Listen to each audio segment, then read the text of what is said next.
ishadai matungamira vavengi pavanoya mobva matwarira nzira dzedu mobva machenesera nyaya dzedu mobva matmiririra pambai nesu atingamire toka Jehovha wangu ndisadonedza mboko vazhinji vanoshuira uchitipo mwaroka chimelen murukwana ndinogoka pambai nesu atingamire toka Jehovha wangu ndisadonedza mboko vazhinji vanoshuira uchitipo mwaroka chimelen murukwana ndinogoka pati kune matsaga chabva kwachabva unoda kuti yataka kurwisa patushanda manje tatozviramba kunza papacharamba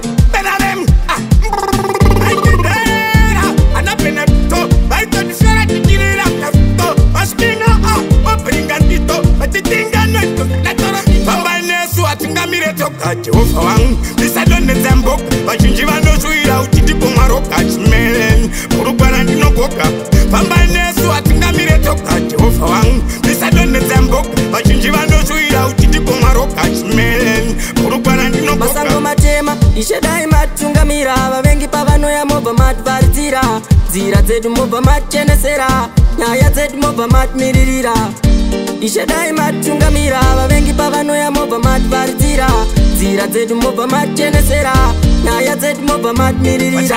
pambai nesu atingamire toka Jehovha wangu ndisadonedza mboko vazhinji vanoshuira uchitipo mwaroka chimelen murukwana ndinogoka pambai nesu atingamire toka Jehovha wangu ndisadonedza mboko vazhinji vanoshuira uchitipo mwaroka chimelen murukwana ndinogoka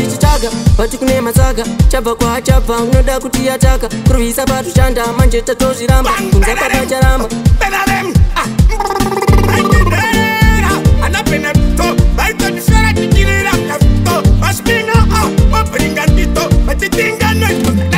pambai nesu atingamire toka Jehovha wangu ndisadonedza mboko vazhinji vanoshuira uchitipo mwaroka chimelen murukwana ndinogoka pambai nesu atingamire toka Jehovha wangu ndisadonedza mboko vazhinji vanoshuira uchitipo mwaroka chimelen murukwana ndinogoka ndikati simbu solid kusiya matsaga ari jeti tenge tabukira abroad ipapo ndenenge ndatotenga 40 chanzo vachipidza makoti ndikati wewe chimalo vaudze ndini ndadaro matsaga